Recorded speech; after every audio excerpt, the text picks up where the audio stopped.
Bill Harmer is in his 10th year as director of the Westport Library. He was a guest on our podcast early in the series, and now entering his second decade.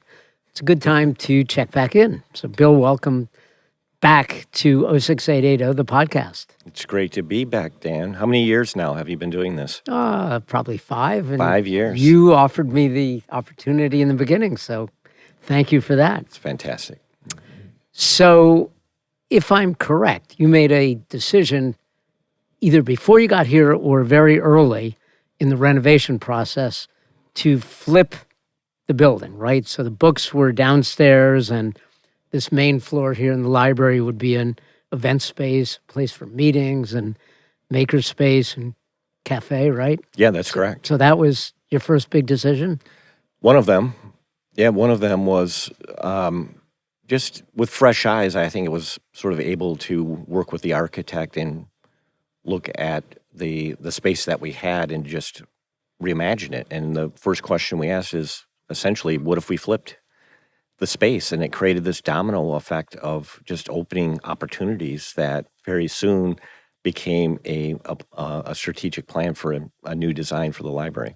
So what were the intended consequences and the unintended consequences? Great question. So many, actually. One is that was this concept of if there's no people in the library, then all you have is a pretty building with stacks of books and resources, right? The libraries need to, it's bringing people into the space is what gives it energy. And I wanted this place to have energy. I wanted it to be sort of a gravitational force.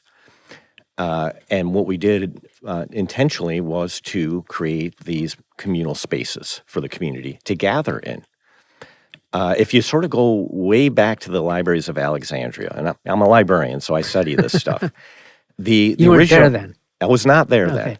But the original intention of the library was to create a space for scholars to have conversation in, debate, conversation, and the scrolls or the books were in the perimeter of the space. They were there as a tool to support that exchange of of conversation, and that's essentially what we tried to recreate here. So the unintended consequences. What did anything happen here that is great or not so great that you didn't think of or didn't think might happen? I think there's been some pleasant surprises. For example, we knew that we wanted to create a very dynamic forum space for programming from very diverse perspectives. So what you have here is essentially a experimental sandbox. And what makes this as a cultural forum so interesting and fascinating and one of a kind is its flexibility. If you've just experienced anything that we've done here in the last year, we've gone from everything from having a fashion show to TED-type talks to a seat at the selectmen's table last night, live concerts, a Storyfest conference where we brought 40 writers from around the country here. And so we've created this amazing space for the community to gather in to learn together. And that is the overriding mission of the library. And that is the thing that I really want to get across is the fact that the public library's mission is lifelong learning and education, period. And that everything that we do here is in support of that mission. Do people get it? Do you still hear that? Not always. Okay. Not always, no. And I think a lot of that just has to do with the way that we have been programmed through decades of institutional knowledge, if you will. There's still this overriding perception that libraries are just about books. And I think that continues to be a burden for a lot of libraries. And that's why we need to refocus the conversation on learning, because the learning takes on so many different modes. Some people learn by engaging with a book. Others learn by through the interaction of human knowledge. You learn from a subject matter expert in a workshop or on the stage here.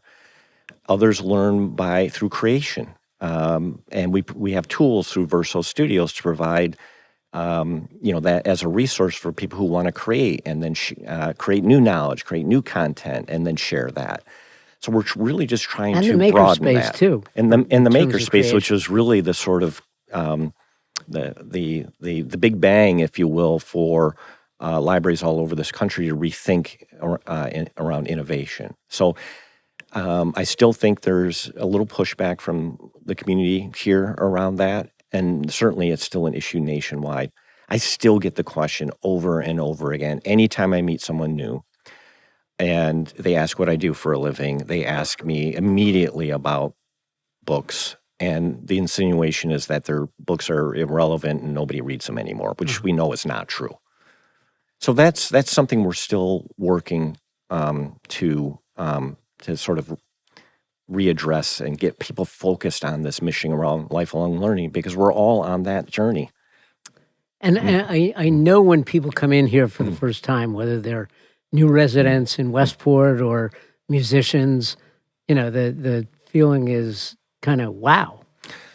Yeah, and what a great feeling it is to hear that feedback, see that feedback almost on a daily basis. But let me tell you why it's important. I'm going to go back to what I was trying to say earlier. And I think I've said this many times before. Americans, by and large, through research and data, tell us that there's a lot of trust in museums and public libraries. But trust really around that it's taxpayer dollars well spent, and there's not a lot of corruption in those two institutions. Americans feel very differently about our other institutions, and I'm not here to comment on that. Where I'm going with this, though, is that I've been around this business long enough now to realize that libraries are still very much undervalued by their communities. They're sort of like, oh yeah, we have a public library in our town, but the people rarely visit them. This not the case at this library. And I think a lot of it has to do with this intentional design of creating these spaces to bring people together. And good things happen when human beings gather in spaces together. And we can go on and on about that subject and what it means for our sort of culture, our society, and what it means for public libraries. So talk about some of the programming over the last 10 years and maybe even how it's evolved. Oh, incredible. Like I said, we've had this experimental sandbox here. And I think the Trefz venue here is unique. I'm not sure that there's another venue quite like this in the tri-state area, given its flexibility. It can be anything that we dream it up to be. I would love to challenge the community as for fun one day, is to say, give us something you think we can't do, and we'll show you how we can do it. And not to be sort of conceited about it, but rather that it was designed to be that way. It's not, we don't have fixed seats. We don't have a mission that's we just do theater, or we're a movie theater. It can be all of that and more, but it all has to tie back to this goal and mission around lifelong learning and education. That's what we're here for. In terms of how it's evolved, I just think the multidimensionality of the offerings that we do here, the ability for this library to pivot really quickly, unlike many other institutions that are loaded down with bureaucracy. When there's an issue that comes up in the community that's important, we don't need to study it for 8 months to do something about it. We can literally turn it around on a dime. For example? A great example of that was when George Floyd was murdered. And there was lots of discussion nationwide about that, and the issue of race still being sort of part of the underbelly and something that this country is continuing to battle. And there's certainly a lot of discussion in this community about it, and we decided that let's focus our annual Westport Community Read event around that. And not only will we pick a book that we think is thematically aligned with it, but we can structure a series of programming as well to engage people who don't want to read the book. Critics, this library has critics, right? Well, every organization has critics. It comes with the territory. Yes, we do have critics. And what do they focus on? I think one of the challenges that we have as a library and in public libraries in general is I strongly believe that public libraries are the last brick and mortar institution that have this fully democratic mandate as part of their mission. And that should create that should inspire library leaders to take responsibility for that mandate. And we have done that here. We're not experts on it, but our thinking is that when you look at how polarized our society is, both at a local, regional, nationwide level, that someone has to step up and sort of lead the way and take responsibility in engaging the community around civil dialogue and discourse. That's all we want to do. We have no interest in being partisan or taking sides on any issue, but rather what I want to say to the community is take advantage of this mandate that we have, taking advantage of this brick and mortar institution that's focused on democracy, and let's use this as the place to have those difficult conversations. Because what I'm seeing now is just a lot of finger pointing, arguing, and debate that's not getting us anywhere. You don't really see a lot of dialogue that is based around civil discourse and being respectful of one another. That's what we're trying to do here. And what is going to naturally happen as a result of that is there's going to be some topics that people feel strongly we should not be talking about and having discourse around. And I think that's where we hit a brick wall, and there's sort of a breakdown in that social contract that we want to create with the community, which is to say, take advantage of this institution as the place where we can have, the library can be impartial. We put these tough topics on the table for civil discourse and at least start talking to one another. But if the breakdown is when the community doesn't want to go along with that social contract. Does that make sense? Sure. And it leads into my question about the Common Ground Initiative, which I know you've championed. Do you want to talk about the Common Ground Initiative? Yes, I would love to talk about it. There's a lot to say about this. Number one, it really, the Common Grounds Initiative is born out of exactly what I've talked about. How do we leverage the sort of democratic mandate and the mission of the library? How do we take advantage of these communal democratic spaces to stir a conversation, even around the most difficult topics? And that is literally all we want to do. Because these other things don't seem to be working. But if we at least can talk to each other, it might just move the needle a little bit towards understanding each other well enough. So that's the core of it. But I wanted to make sure, too, that as an institution, we were checking our biases around this, because every institution has bias, built-in bias. And so I created a committee to work with the library from soup to nuts in developing this strategy and this concept.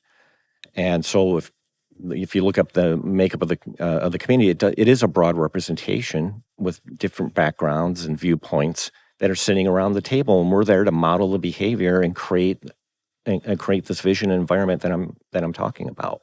And so far, what's been the result? What have they done? I think very, very positive. Some of the surveys that we've gotten back from the community, and by the way, fill out surveys when we give them to you, because we really look at those closely, particularly around this initiative, is that the community wants to have this discourse.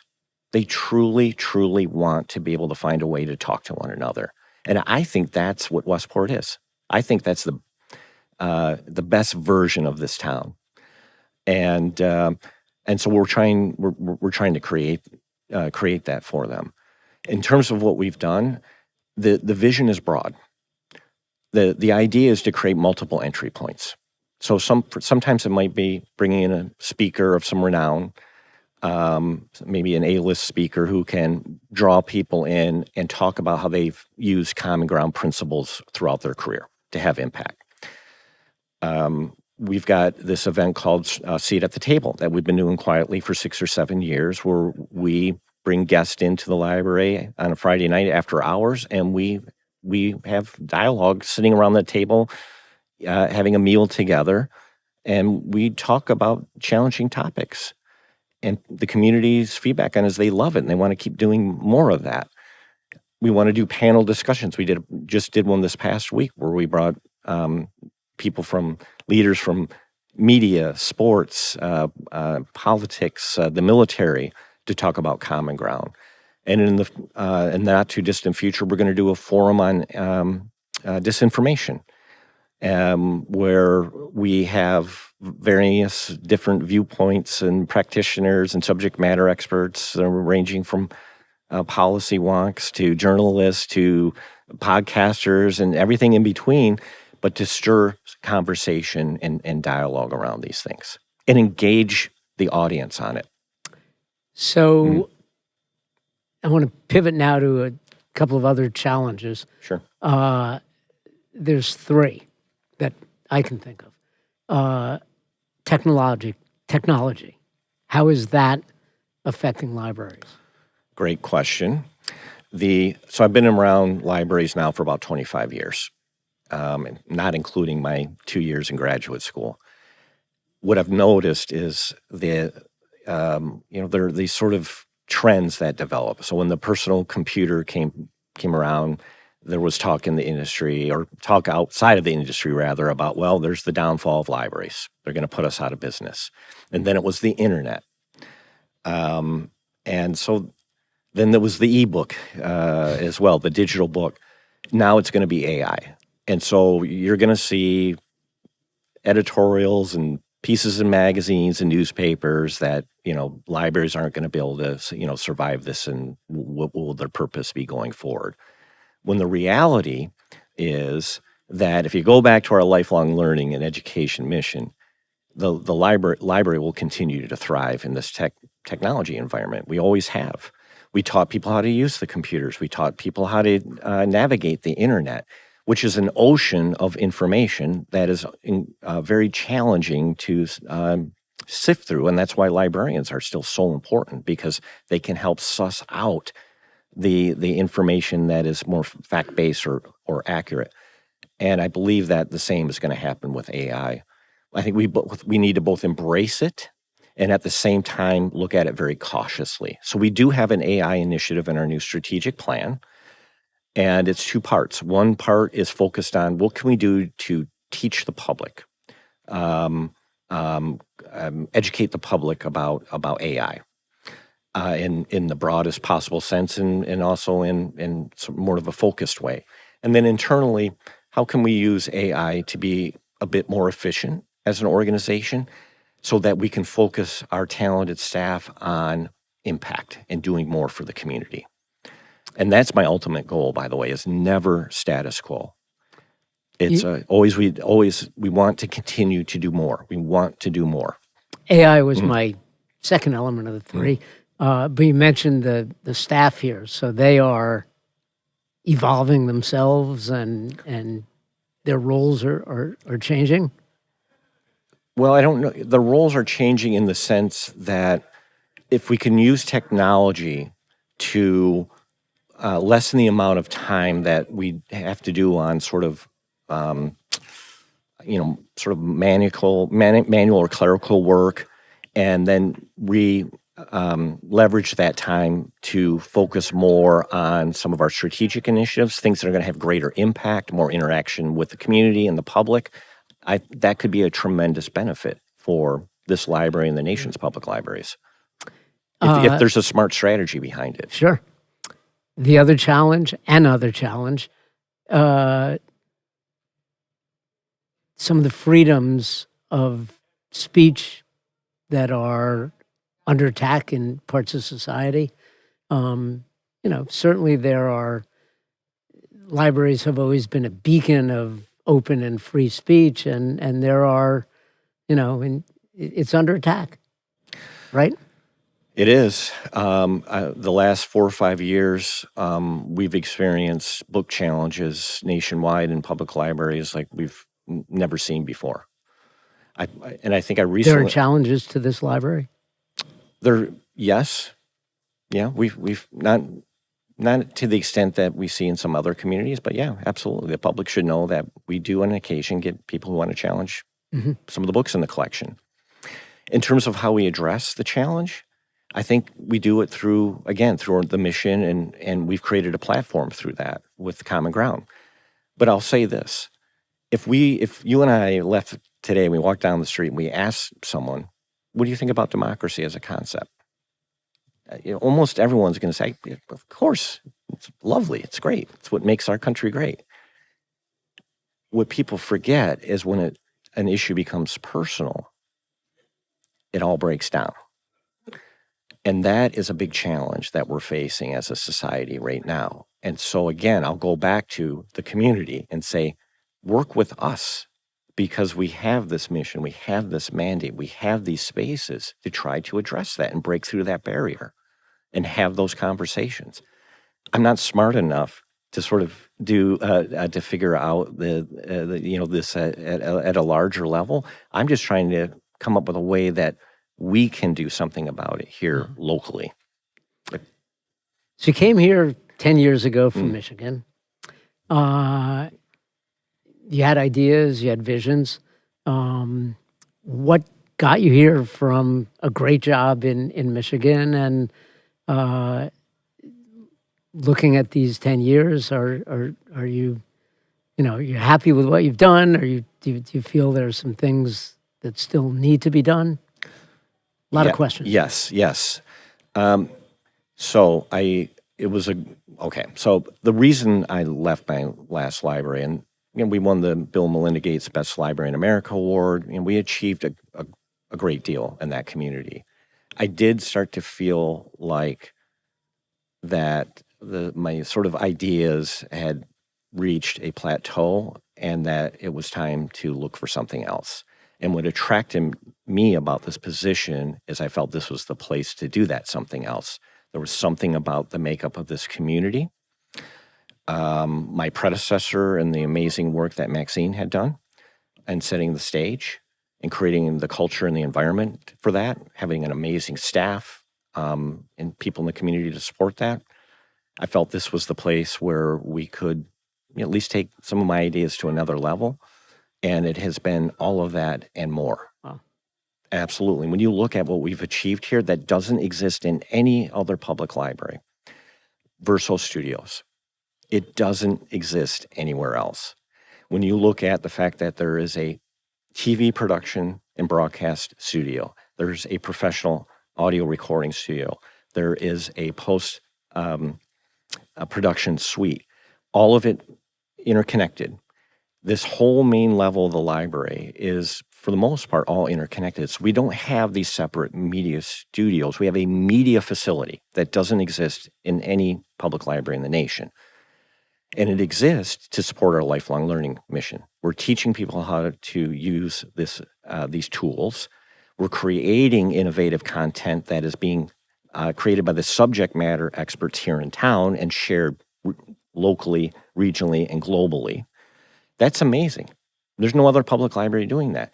And then when you look at some of the things that have broke out from Verso Records, for example, we were the first library in the world to launch an independent record label to produce and record and release an independent record on vinyl that sourced local talent, and we involved the community in the creative process. And then Verso University is another thing that I'm extremely proud of.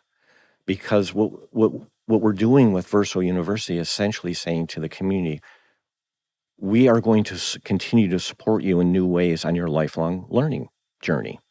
And so Verso is all about customizing subjects that are tied to interest in the community. And so we hire adjunct professors and subject matter experts to teach everything from Civil War to AI to how to put together a great holiday decoration during the season. But the main point here, though, is creating these new modalities so that we're more entry points to the library around learning that is greater than just the book. The book is the foundation. Everything else is around creating new modalities to support that lifelong learning mission. And you mentioned the community. I know you reach out to the community in many ways. One of them is Crew Call with the studios here. The story of Crew Call might be the single greatest story that's come out of this library, and it just illustrates it in terms of unanticipated. You mentioned something earlier about unanticipated. That's something that has far exceeded what I thought we could achieve. So when you're in the sort of government-based sector, the nonprofit sector, you're always going to have resource challenges. And those resource challenges translate into people. And I do want to say this, without the staff, there's no public library. Without any organization is as successful as the talent within the organization. But nevertheless, there are certain realities that we have to face in this sector, which is we don't have the luxury of saying, let's just go out and hire a whole production department, because that's just not going to fly. And so I think communities around the country need to give libraries and nonprofits more credit as how they innovate around how to get resources. And this library is a class example of that. So we have 2 full-time people who manage this media studio and facility, which is unbelievable, right? It's too much for 2 people. We create somewhere in the order of 250 programs a year that are produced in that TV broadcast studio for the community. And we have about 20 cameras in the forum here, robotic cameras that tie back to that studio to enhance the programming experience. How was one person going to manage that? And so we brilliantly came up with this plan to train community members to essentially create and manage the productions. And we've got 40 to 50 steady members who are in there at every event that we do and creating that. And I think that story is an inspiring illustration of the power of the public library, because they're all learning, we're creating community, and they're doing something that has impact on their neighbors and friends. Yeah. It's a beautiful thing. And I think that story needs to be told. Great. And you tell it well. Time for a couple more questions. Yes. So many people have come through here. And you mentioned books, and you got a ton of authors and book people giving talks and presentations and on panels. Of all the people who've come through here, well-known, lesser-known, any 2 or 3 stand out as really outstanding presentations or people you've been excited to meet? Wow. Now that question definitely throws me for a loop when you consider just the vast amount of people that have come through our doors. Boy, I don't know if I'm not sure I can answer that question. Who've you been most excited to meet? Any personal heroes or? A few, I think. I think everybody knows that my 2 passions, my life are reading and music, and I just the arts inspire me. So anytime we get someone that maybe I was well versed in their books or in their music here, it's always an interesting experience for me because you get to see them a little bit differently. And those that we've brought through our doors here have met and exceeded my expectations as people. I think of Chris France and Tina Weymouth, both of the Talking Heads who live here in Fairfield County, how they've sort of immersed themselves into the community and gotten involved and give back. And they've done a tremendous amount here for our library to support this library. And I think it speaks volumes about them as people, that they're just normal people that are here because they enjoy living in this part of the world, but they also want to give back to the community, and they don't want anything else in return. And I think that has been the experience with a number of people like them that we have worked with over the years. And I think that just really then fits in well with the kind of climate and the culture that we're trying to create here at the library. It's an aspiring one. You can get all the bad news you want out there outside of these walls. When you come in here, we want you to leave just slightly feeling a little bit better. Sure. Last question. Been here 10 years. When we meet again in 2035, what's this place going to look like, and what will have been accomplished in the next 10 years? Well, a few things, and some of these things are built in our new strategic plan, which we just launched in July. So we want to continue to grow this Verso Studios mission. And we've certainly succeeded on the programmatic side of that. We're creating we're arguably one of the, like I said, best cultural venues in the state. I can stand by that. But we also want to grow the sort of the educational, lifelong learning piece around Verso. We want to elevate and focus a little bit more on the types of content that we want to curate and create in collaboration with the community and get that out into the world. And then we need to think about a way to sustain it, all of which we've built into our strategic plan. So what would I like to see in the next 5 years? I want to see a lot more sort of educational and workshop offerings tied to the resources that we have around Verso to support and nurture people's creativity and get them going in that direction, because we live in an incredibly creative community. It's unbelievable. There are subject matter experts out there all around us, and they themselves are the books. So how do we tap that and get them to share their knowledge and expertise with others? And that too then ties with the content mission. We've created so many podcasts. We cannot even count the number of podcasts that we've created here in collaboration with community members.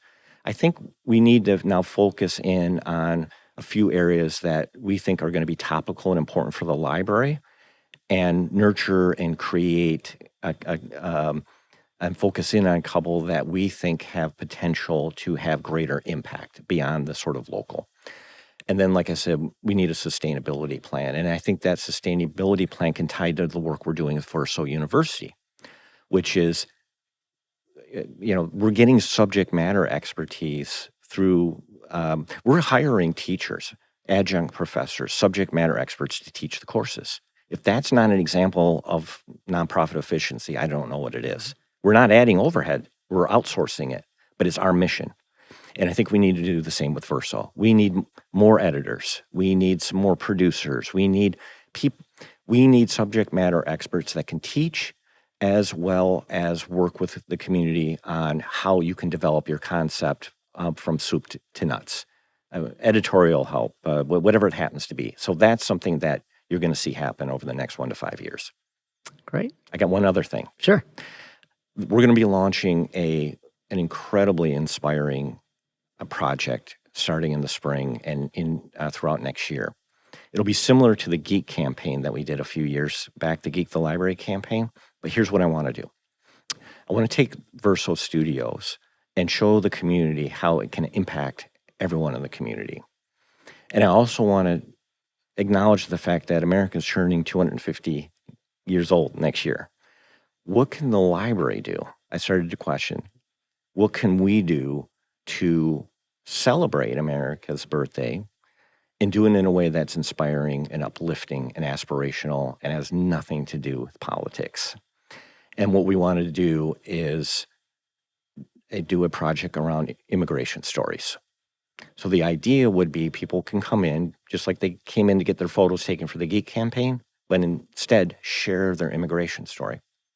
And it could be their own personal one. It could be a family story. But we all have an immigration story, and that is the one thing we have in common as Americans. So let's celebrate that and make it uplifting, and we'll tell those stories. And we'll create websites and on-site galleries for promoting those stories. We'll design some programming around that. But I think that's where libraries can come in and sort of raise sort of sift through the noise and say, let's look for the thing that binds us together, that creates community. And that's what we're going to do. You heard it first here on 06880, the podcast, one of the many activities here at the Westport Library. Bill Harmer, Executive Director, thank you for sitting here and chatting about the last 10 years and looking ahead to the next 10. Can't wait. Thanks, on we Dan. Go.